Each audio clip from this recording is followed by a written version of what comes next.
ঘোষণাপত্র পাঠের সময় মাননীয় প্রধান উপদেষ্টার পাশে দাঁড়িয়ে সংহতি জানানোর জন্য শীর্ষ রাজনৈতিক দলের নেতৃবৃন্দকে সাথে নিয়ে এবারে জুলাই ঘোষণাপত্র পাঠ করছেন মাননীয় প্রধান উপদেষ্টা ডক্টর মোহাম্মদ ইউনূস। আসসালামু আলাইকুম। আজকে দেশের নেতৃবৃন্দকে সঙ্গে নিয়ে জাতির যে গুরুত্বপূর্ণ দায়িত্ব পালন করতে আমরা এসেছি, আল্লাহ তার জন্য আমাদের জন্য রহমত বর্ষণ করছেন। আল্লাহর রহমত নিয়ে আমি এই ঘোষণাপত্র পাঠ করব। বিসমিল্লাহির রহমানির রহিম। যেহেতু উপনিবেশ বিরোধী লড়াইয়ের সুদীর্ঘকালের ধারাবাহিকতায় এই ভূখণ্ডের মানুষ দীর্ঘ 23 বছর পাকিস্তানের স্বৈরশাসকদের বঞ্চনা ও শোষণের বিরুদ্ধে রুখে দাঁড়িয়েছিল এবং নির্বিচার গণহত্যার বিরুদ্ধে গণপ্রতিরোধ গড়ে 1971 সালে 26শে মার্চ স্বাধীনতা ঘোষণা করে রক্তক্ষয়ী মুক্তিযুদ্ধের মাধ্যমে জাতীয় মুক্তির লক্ষ্যে বাংলাদেশ রাষ্ট্র প্রতিষ্ঠা করেছিল। এবং যেহেতু বাংলাদেশের আপামর জনগণ দীর্ঘ আন্দোলন সংগ্রামের মধ্য দিয়ে এই ভূখণ্ডে স্বাধীনতার ঘোষণাপত্রে বিবৃত সাম্য, মানবিক মর্যাদা, সামাজিক সুবিচারের ভিত্তিতে উদার গণতান্ত্রিক রাষ্ট্র বিনির্মাণের আকাঙ্ক্ষাকে বাস্তবায়নের জন্য সর্বোচ্চ ত্যাগ স্বীকার করেছে, এবং যেহেতু স্বাধীন বাংলাদেশের 1972 সালের সংবিধান প্রণয়ন পদ্ধতি এর কাঠামোগত দুর্বলতা ও অপপ্রয়োগের ফলে স্বাধীনতা পরবর্তী আওয়ামী লীগ সরকার মুক্তিযুদ্ধের জন আকাঙ্ক্ষা পূরণে ব্যর্থ হয়েছিল এবং গণতন্ত্র ও রাষ্ট্রীয় প্রতিষ্ঠানগুলোর কার্যকারিতা ক্ষুণ্ণ করেছিল, এবং যেহেতু স্বাধীনতা পরবর্তী আওয়ামী লীগ সরকার স্বাধীনতার মূল মন্ত্র গণতান্ত্রিক শাসন ব্যবস্থার বিপরীতে বাকশাল নামে সাংবিধানিকভাবে একদলীয় শাসন ব্যবস্থা কায়েম করে এবং মত প্রকাশ ও বিচার বিভাগের স্বাধীনতা হরণ করে, যার প্রতিক্রিয়ায় 1975 সালের 7ই নভেম্বর দেশের সিপাহী জনতার ঐক্যবদ্ধ বিপ্লব সংগঠিত হয় এবং পরবর্তী সময়ে একদলীয় বাকশাল পদ্ধতির পরিবর্তে বহুদলীয় গণতন্ত্র, মত প্রকাশ ও বিচার বিভাগের স্বাধীনতা পুনঃপ্রবর্তনের পথ সুগম হয়। এবং যেহেতু 80-র দশকে সামরিক স্বৈরশাসনের বিরুদ্ধে দীর্ঘ 9 বছর ছাত্র জনতার অবিরাম সংগ্রামের মধ্য দিয়ে 1990 সালে গণ অভ্যুত্থান সংগঠিত হয় এবং 91 সনে পুনরায় সংসদীয় গণতান্ত্রিক শাসন ব্যবস্থার প্রবর্তন করা হয়, এবং যেহেতু দেশি বিদেশি চক্রান্তে সরকার পরিবর্তনের গণতান্ত্রিক প্রক্রিয়া ব্যাহত হওয়ায় 1/11 মতো ষড়যন্ত্রমূলক ব্যবস্থার মাধ্যমে বাংলাদেশে শেখ হাসিনার একচ্ছত্র ক্ষমতা, আধিপত্য এবং ফেসিবাদের পথ সুগম করা হয়। যেহেতু দীর্ঘ 16 বছরের ফেসিবাদী অগণতান্ত্রিক গণবিরোধী শাসন ব্যবস্থা কায়েমের লক্ষ্যে এবং একদলীয় রাষ্ট্র ব্যবস্থা প্রতিষ্ঠার অতি উগ্র বাসনা চরিতার্থ করার অভিপ্রায়ে সংবিধানে অবৈধ অগণতান্ত্রিক পরিবর্তন করা হয়, যার ফলে একদলীয় একচ্ছত্র ক্ষমতা ও আধিপত্য প্রতিষ্ঠার পথ সুগম হয়। এবং যেহেতু শেখ হাসিনার আওয়ামী লীগ সরকারের দুঃশাসন, গুম খুন, আইন বহির্ভূত হত্যাকাণ্ড, মত প্রকাশের স্বাধীনতা হরণ এবং একদলীয় স্বার্থে সংবিধান সংশোধন ও পরিবর্তন বাংলাদেশের সকল রাষ্ট্রীয় সাংবিধানিক প্রতিষ্ঠানসমূহকে ধ্বংস করে, এবং যেহেতু হাসিনা সরকারের আমলে তারই নেতৃত্বে একটি চরম গণবিরোধী, একতান্ত্রিক ও মানবাধিকার হরণকারী শক্তি বাংলাদেশকে একটি ফেসিবাদী, মাফিয়া এবং ব্যর্থ রাষ্ট্রের রূপ দিয়ে আন্তর্জাতিকভাবে বাংলাদেশের ভাবমূর্তি ক্ষুণ্ণ করে এবং যেহেতু তথাকথিত উন্নয়নের নামে শেখ হাসিনার ফেসিবাদী নেতৃত্বে সীমাহীন দুর্নীতি, ব্যাংক লুট, অর্থ পাচার ও অর্থনৈতিক প্রতিষ্ঠানগুলিকে ধ্বংসের মধ্যে দিয়ে বিগত পতিত দুর্নীতিবাজ আওয়ামী লীগ সরকার বাংলাদেশ ও এর অমিত অর্থনৈতিক সম্ভাবনাকে বিপর্যস্ত করে তোলে এবং পরিবেশ, প্রাণ বৈচিত্র্য ও জলবায়ুকে বিপন্ন করে। এবং যেহেতু শেখ হাসিনার ফ্যাসিস্ট সরকারের বিরুদ্ধে রাজনৈতিক দল, ছাত্র শ্রমিক সংগঠন সহ সমাজের সর্বস্তরের জনগণ গত প্রায় 16 বছর যাবৎ নিরন্তর গণতান্ত্রিক সংগ্রাম করে জেল জুলুম, হামলা মামলা, গুম খুন ও বিচার বহির্ভূত হত্যাকাণ্ডের শিকার হয়। এবং যেহেতু বাংলাদেশে বিদেশি রাষ্ট্রের অন্যায় প্রভুত্ব, শোষণ ও খবরদারিত্বের বিরুদ্ধে এদেশের মানুষের ন্যায়সঙ্গত আন্দোলনকে বহিঃশক্তির তাবেদার আওয়ামী লীগ সরকার নিষ্ঠুর শক্তি প্রয়োগের মাধ্যমে দমন করে। এবং যেহেতু অবৈধভাবে ক্ষমতা অব্যাহত রাখতে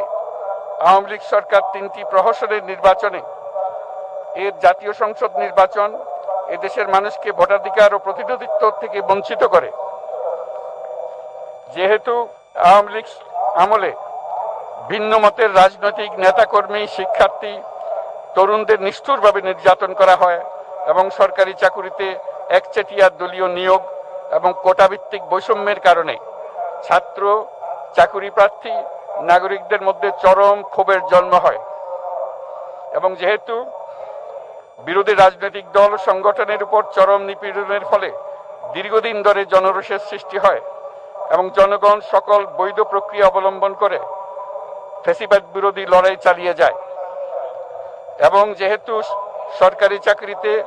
বৈষম্যমূলক কোটা ব্যবস্থা বিলোপ ও দুর্নীতি প্রতিরোধে বৈষম্য বিরোধী ছাত্র আন্দোলন চলাকালে আওয়ামী লীগ সরকার কর্তৃক ব্যাপক দমন পীড়ন, বর্বর অত্যাচার, মানবতা বিরোধী হত্যাকাণ্ড চালানো হয়, যার ফলে সারা দেশে দলমত নির্বিশেষে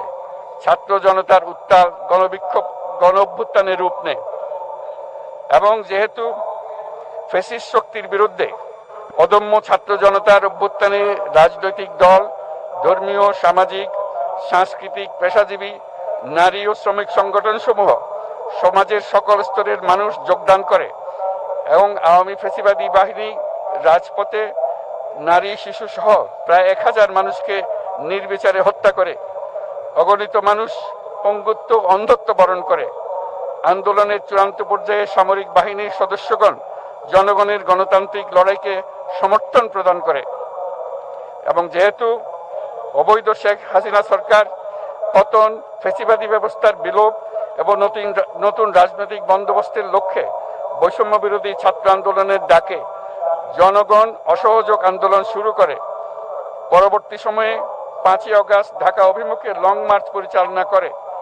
এবং ফ্যাসিবাদ বিরোধী আন্দোলনরত সকল রাজনৈতিক দল, ছাত্র জনতা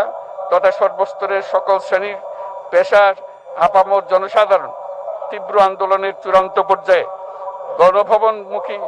জনতার উত্তাল যাত্রার মুখে ফ্যাসিস্ট হাসিনা 5ই আগস্ট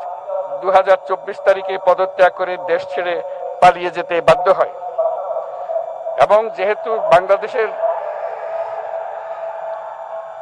যেহেতু বাংলাদেশের রাজনৈতিক ও সাংবিধানিক সংকট মোকাবেলায় গণ অভ্যুত্থানের মধ্য দিয়ে ব্যক্ত জনগণের সার্বভৌমত্বের প্রত্যয় ও প্রয়োগ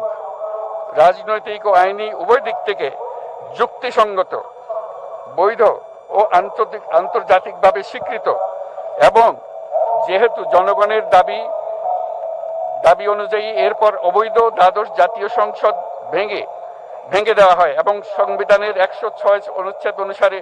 সুপ্রিম কোর্টের মতামতের আলোকে সাংবিধানিকভাবে ডক্টর মোহাম্মদ ইউনূসের নেতৃত্বে 8ই আগস্ট 2024 তারিখে একটি অন্তর্বর্তীকালীন সরকার গঠন করা হয়।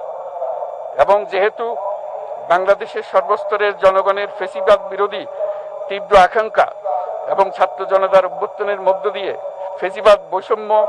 দুর্নীতিমুক্ত সমাজ ও রাষ্ট্র বিনির্মাণের অভিপ্রায় প্রকাশিত হয়, সেই হেতু বাংলাদেশের জনগণ সুশাসন ও সুষ্ঠু নির্বাচন, ফ্যাসিবাদী শাসনের পুনরাবৃত্তি রোধ আইনের শাসন, অর্থনৈতিক ও সামাজিক ন্যায় বিচার নিশ্চিত করার লক্ষ্যে নিয়মতান্ত্রিক উপায়ে বিদ্যমান সংবিধান ও সকল রাষ্ট্রীয় সাংবিধানিক প্রতিষ্ঠানের গণতান্ত্রিক সংস্কার সাধনের অভিপ্রায় ব্যক্ত করে। এবং সেহেতু বাংলাদেশের জনগণ বিগত 16 বছরের দীর্ঘ ফ্যাসিবাদ বিরোধী আন্দোলন সংগ্রামকালে এবং 2024 সালের জুলাই গণঅভ্যুত্থানকালীন সময়ে ফ্যাসিস্ট আওয়ামী লীগ সরকার কর্তৃক সংগঠিত গুম, খুন, হত্যা, গণহত্যা, মানবাধিকার বিরোধী অপরাধ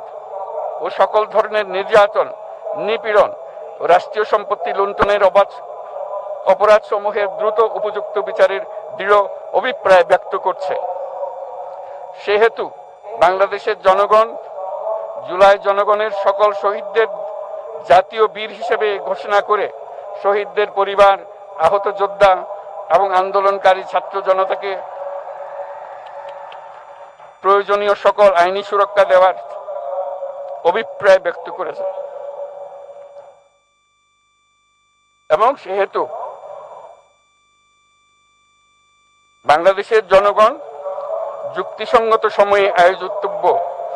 অবাধ ও সুষ্ঠু ও নিরপেক্ষ একটি নির্বাচনের মাধ্যমে গঠিত জাতীয় সংসদে প্রতিশ্রুত প্রয়োজনীয় সাংবিধানিক সংস্কারের মাধ্যমে দেশের মানুষের প্রত্যাশা, বিশেষত তরুণ প্রজন্মের আকাঙ্ক্ষা অনুযায়ী আইনের শাসন ও মানবাধিকার, দুর্নীতি, শোষণমুক্ত, বৈষম্যহীন ও মূল্যবোধ সম্পন্ন সমাজ এবং গণতান্ত্রিক রাষ্ট্র ব্যবস্থা প্রতিষ্ঠার অভিপ্রায় ব্যক্ত করেছে। এবং সেহেতু বাংলাদেশের জনগণ এই প্রত্যাশা ব্যক্ত করছে যে একটি পরিবেশ ও জলবায়ু সহিষ্ণু, অন্তর্ভুক্তিমূলক, টেকসই উন্নয়ন কৌশলের মাধ্যমে বর্তমান ও ভবিষ্যৎ প্রজন্মের অধিকার সংরক্ষিত হবে। এবং সেহেতু বাংলাদেশের জনগণ এই অভিপ্রায় ব্যক্ত করছে যে ছাত্র গণঅভ্যুত্থানের 2024-এর উপযুক্ত রাষ্ট্রীয় সাংবিধানিক স্বীকৃতি প্রদান করা হবে এবং পরবর্তী নির্বাচনে নির্বাচিত সরকারের সংস্কারকৃত সংবিধানের তফসিলে এই ঘোষণাপত্র সন্নিবেশিত করা হবে। এবং 5ই আগস্ট 2024 সালে গণঅভ্যুত্থানে বিজয়ী বাংলাদেশের জনগণের আকাঙ্ক্ষার প্রতিফলন হিসেবে এই ঘোষণা প্রণয়ন করা হলো। জাতির সার্বিক মঙ্গল কামনা করে আমি জুলাই ঘোষণাপত্র আপনাদের সবার সামনে উত্থাপন করলাম। আল্লাহ সকলের জন্য মঙ্গল দান করুন, জাতির জন্য মঙ্গল নিয়ে আসুক। সবাইকে ধন্যবাদ। আল্লাহ হাফেজ।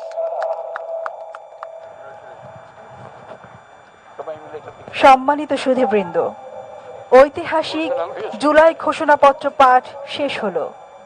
রাজনৈতিক নেতৃবৃন্দ সহ উপস্থিত সকলকে আন্তরিক ধন্যবাদ। মাননীয় প্রধান উপদেষ্টা অনুষ্ঠান স্থল ত্যাগ না করা পর্যন্ত সকল সম্মানিত অতিথিকে স্ব আসনে উপবিষ্ট থাকার জন্য সবিনয় অনুরোধ জানাচ্ছি। সুধীমণ্ডলী, এবারে আমরা পুনরায় ফিরে যাচ্ছি